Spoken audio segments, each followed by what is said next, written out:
Well, this week, Tiger Woods was nominated for selection to the 2021 Golf Hall of Fame class, but the focus for all of us is not that. It's whether or not he's going to take part in the upcoming Players' Championship. And according to his agent, this is just breaking, Tiger Woods will not take part in the Players' Championship. According to his agent, the back is just not ready. And so Tiger, who skipped Bay Hill this week with back stiffness following his implosion at Riviera, a lot of people were hoping to see him take part in the Players' Championship. But according to his agent, the back is just not ready. So Tiger will not be playing at the upcoming Players' Championship, one of the tune-up events, the unofficial fifth major, as they get ready for the Masters. Here's a look at his season breakdown so far. Started off great at the Zozo, finished first, 9th at the Farmers Insurance Open, and then at the Genesis. Started good at the Genesis, but then had that implosion in the second round. Finishes it at 68th for that tournament. All right, so Kyle and Rick, this is breaking news. As we said, Tiger Woods not taking part in the upcoming Players' Championship. Kyle, I'll go to you first with this. Are you surprised that he's not taking part?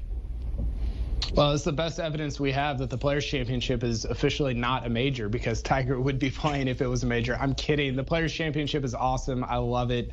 I'm shocked by this because we saw Tiger last year. You know, he played Mexico. He sat out the Arnold Palmer, right? Just like this year. But then he played in the Players, and it was presumed that sort of the same thing was going on this year. Like, he's going to sit out the Arnold Palmer, no big deal, play in the Players, get ready for the Masters.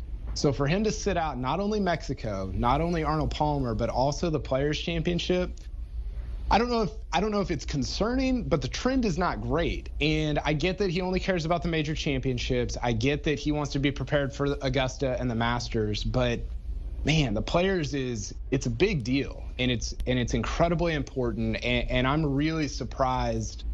You know, we saw him at the Genesis. He didn't play great, but he looked okay. You know, he didn't look. It's not like he looked the best we've ever seen him, but he looked fine. And so I'm really shocked by this news. I presumed all along. Everybody that I talked to, I was like, yeah, he's playing, and then all of a sudden he pulls out. That's pretty shocking to me. Yeah, the back ends of that Mark Steinberg quote said something like, you know, nothing to be concerned about. The back's just not ready. And it's like, really? I'm pressing the panic button over here. Like, that sounds terrible. We haven't seen him since the Genesis.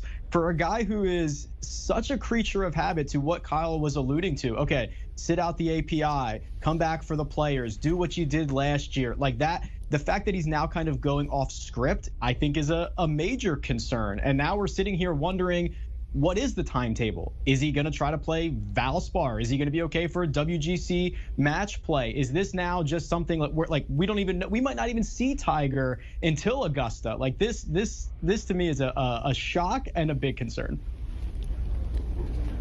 Kyle, when it comes to that, I think. Sorry, go ahead. Well, I was going to say, I think that's a great point by Rick of like, when are we going to see him again? He's played Valspar before and played well there. Does he play there to get ready for Augusta? Is it match play? Does he play the Texas Open the week before the Masters? He's not going to do that, right? What if he doesn't play again until the Masters? Now, look, he's done that before, right? 2010, he comes in, hasn't played, finishes 4th. 2015, he goes from the Phoenix Open, doesn't play until the Masters, and finishes like T21. I'm making that up off the top of my head. I think it was T21. So we've seen him do this before, where he skips a bunch of time, comes to Augusta and plays well just because he's so good at Augusta. But I don't know. I think a lot of this is incredibly concerning heading into the Masters. But is this more of a safety precaution, though? I mean, I understand that it's concerning, but at the same time, the fact that he has been so dominant at the Masters, the fact that he knows this tournament, are you really that concerned that if he doesn't play until the Masters, that he can show up there and just dominate like he has before? No, not necessarily in terms of injury. I think that's a good point. I'm not necessarily, or excuse me, in terms of performance. I'm not necessarily concerned about his performance at the Masters. I think whether he picks up a club between now and then, he'll still be capable of playing the Masters well. I think it's more concerning for like, how well is his bat going to be at the Masters? How well is his bat going to be for the rest of the majors throughout this year? I think the injury part of it, to me, is more concerning than the performance part of it for Tiger going forward. And we'll never know how Tiger's feeling on a day-to-day or a week-to-week basis, and we can, speculate all that we want. He's going to be the one who knows his body the most, but this felt like the year of 2020 felt like the year Tiger's going to be your defending champion at Augusta. Before the calendar year even starts, he racks up a win at Zozo. He seems to be the healthiest he's been in quite some time. This was the year we were waiting for. This was going to be it. Now already this early, we kind of have a hitch in the plan a little bit, and we're already back to the back injuries. It's just a little disappointing, a lot disappointing, I should say. And generally a concern for his now 2020 calendar year. Well, and we've seen some back injuries already at Bay Hill. I mean, the defending champion, Francesco Molinari, pulling out yesterday. Jason Day pulled out today after he recorded a first-round 74. So back issues not uncommon, certainly with some of the bigger players. But is this where we're at with Tiger Woods now at 44 years of age with the injuries that have piled up? Is this now, I hate to use this term, about load management when it comes to Tiger and these major tournaments? Oh, I love it. I love the load management stuff. It's so annoying, but it's so good. I hope not, because I am so tired of talking about Tiger Woods' injuries. That's, I've been covering this sport for 8 years now for CBS, and so much of that time, I probably talked more during that period of time about his back and his knee and his ankle and his shins and his neck and his fingers and everything else than I have about his actual golf. And there's nothing more fun than talking about what Tiger's actually doing on the course, his actual golf, because he's the best player of all time. And there's nothing less fun than talking about his injuries. So I don't know. I think it's a good point.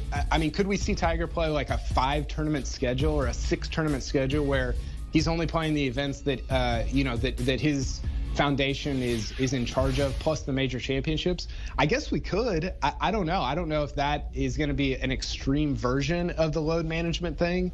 But it is surprising. You would think that, if Tiger played 12 events last year, if he wanted to whittle that down to like 8 or 9, you would think that the Players' Championship would be in that mix, which tells me that it feels like there's something else going on here that, is a little bit concerning heading into the Masters.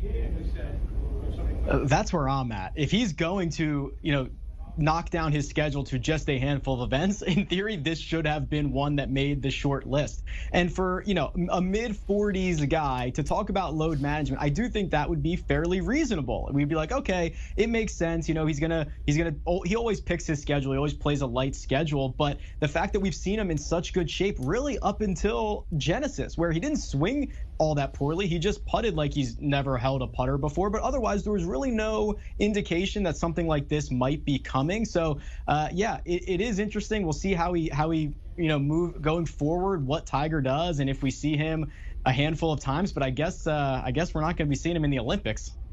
Rick, you're the DFS and the betting guy, so let me ask you, over under for Tiger in the majors, 1.5. What are you taking? Oh, man. I still believe he'll find a way to get to Augusta. So otherwise, I just got to get him in one other major, right? So I'll take the over, because I think even if he's in bad shape or some percentage of himself, he would find a way to get to a lot of these.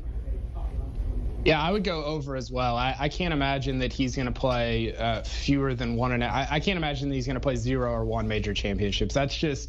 That's hard to believe. I think even if the back is bad or if the neck is bad or whatever, he's gonna play in those. Those are and look, like, we can talk about the players. The players is important. It's a big deal. It's a big event. It's going to be a big week for the PGA Tour, which, with everything else going on, that matters. That's meaningful. It would be meaningful to have Tiger there, but he knows that his legacy is only predicated upon one thing, and that's the 4 major championships every year. So. I can't envision him playing fewer than 1.5. If you're just joining us here on CBS Sports HQ, breaking news this afternoon: Tiger Woods not going to be taking part in the Players' Championship, the unofficial 5th major on the PGA Tour, and one of those events that is a tune-up for the Masters. Let me ask you guys one last question before we go out. Kyle, what does it mean for golf as a whole, with Tiger perhaps looking at reducing his schedule of tournaments? By the way, that's slander to the John Deere Classic, which is the actual 5th major the week before the Open Championship. Now, I think it's interesting because, you know, you look at a lot of the Rory stuff that's coming out this week at the Arnold Palmer Invitational, and, you know, I was watching Golf Channel the other day, and they're talking about how, like, hey, Rory's the leader, and he's led in a lot of this, you know, Premier Golf League stuff. He said, no, I'm in on the PGA Tour, and I think you're going to see kind of his crowning next week as the defending champion at the Players Championship, and kind of the top dog, in other words, especially with Tiger out. So I think that part of it is interesting. Golf's always better and more interesting when Tiger's there, but I do think that the PGA Tour and everything with pro golf is in a really good place with Rory, with the other guys that are at the top, guys like JT, Jon Rahm, Dustin Johnson, you know, that are top 5, top 6 players in the world. The game of golf has been so lucky to have Tiger for 20 years, and we know that at some point that's going to end. There's not going to be a Tiger Woods to talk about. We're going to have to, you know, talk about somebody else. And the game of golf has never been younger.